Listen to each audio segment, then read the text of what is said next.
ओम अनंताय नमो नमः। श्री नारायण के अनंत स्वरूप का पूजन अनंत चतुर्दशी के दिन किया जाता है। साथ ही इस दिन गणपति गजानन का भी विसर्जन होता है। तो आइए जानते हैं इस दिन किए जाने वाले कुछ सर्वश्रेष्ठ कार्य, जिन कार्यों को करने से आप रोग दोष कष्ट संकट पीड़ा से मुक्ति पा सकते हैं। ये पूजा कैसे कब और किस स्वरूप में अपने घर पर करें, इसको ध्यान से सुने और वीडियो के अंत तक बने रहें। इस दिन राहु काल का अशुभ समय यानी कि 6 सितंबर 2025 को अगर आप गणपति विसर्जन कर रहे हैं या कोई नए कार्य की शुरुआत या कोई नया श्रेष्ठ काम कर रहे हैं तो राहु काल के अशुभ समय को छोड़ दीजिए। तो राहु काल का अशुभ समय सुबह 9:10 से 10:45 तक रहेगा। इसके साथ अनंत चतुर्दशी के पूजा का शुभ मुहूर्त सुबह 6:02 से शुरू होगा और पूरा दिन बहुत ही श्रेष्ठ रहेगा। सिर्फ आप राहु काल के समय को छोड़ दीजिए और पूरे दिन में पूजा पाठ गणपति विसर्जन ये सब चीजें कर सकते हैं। इसमें से अभिजीत मुहूर्त है जो कि 11:54 से 12:44 के आसपास तक रहने वाला है, जो कि अपने आप में बहुत सर्वश्रेष्ठ है, बहुत अच्छा लंबा समय है। अभिजीत मुहूर्त का चुनाव करें और अपने भाग्य की रेखाओं को प्रबल करें। तो आइए अब जानते हैं कौन से उपाय और कौन से कार्य हमें करने हैं।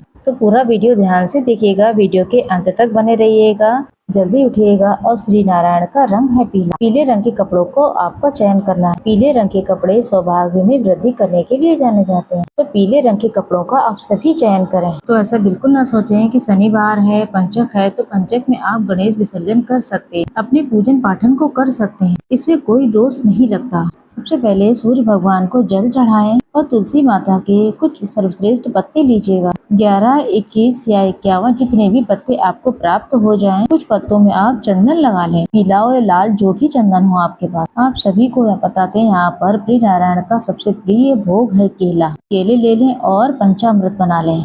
ये सारा प्रसाद आप तैयार कर लीजिए। साथ ही साथ इसके साथ अगर आप खीर बनाते हैं तो बहुत ही बढ़िया है।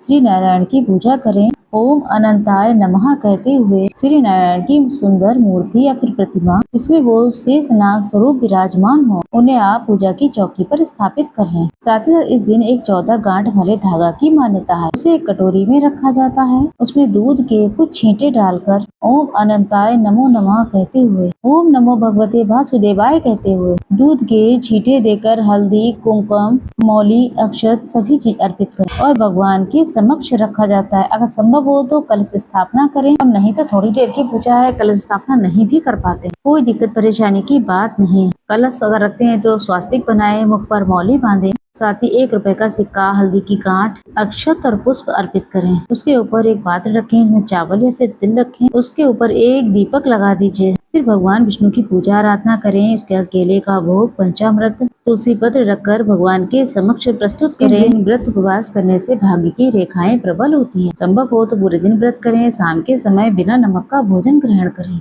नहीं तो दूसरे दिन अपने व्रत को खोल लीजिएगा। साथ ही साथ जो भी भगवान को भोग प्रसाद समर्पित कर रहे हैं उसमें तुलसी पत्र अवश्य से रखें। कहा जाता है भगवान को 11, 21, 51 या फिर इस दिन 14 है। 14 की इस दिन महत्वता बहुत अधिक है। तो 14 तुलसी के पत्ते उनमें हल्दी लगाकर भगवान विष्णु के समक्ष समर्पित करते हैं, सर्व सुखों की अनुभूति होती है। पूजा पाठ के बाद आपका जो अनंता रखा है वो अभिमंत्रित हो गया है। पुरुष अपने दाहिने हाथ की कलाई में बांधे या फिर गले में धारण कर सकते हैं, वही महिला अपनी बाई हाथ में, कलाई में या बाजू में कहीं या फिर गले में धारण कर सकते हैं। ये अनंत सूत्र 14 दिन या फिर पूरे साल भी पहन सकते हैं आप। इसकी महिमा अद्भुत होती है। 14 जो गांठें होती हैं अनंत सूत्र, ये 14 लोगों को स्वामित्व माना जाता है। श्री नारायण के 14 स्वरूप हमेशा ही उस आदमी की या औरत की रक्षा करते हैं जो इसको धारण करता है। आप व्रत करें या ना करें, आप तामसिक चीजों का सेवन बिल्कुल ना करें। उससे इस तरीके से आपको व्रत उपवास करना है। चाय आदि चीजों का भी सेवन कर सकते हैं। साथ ही साथ कथा भी सुने।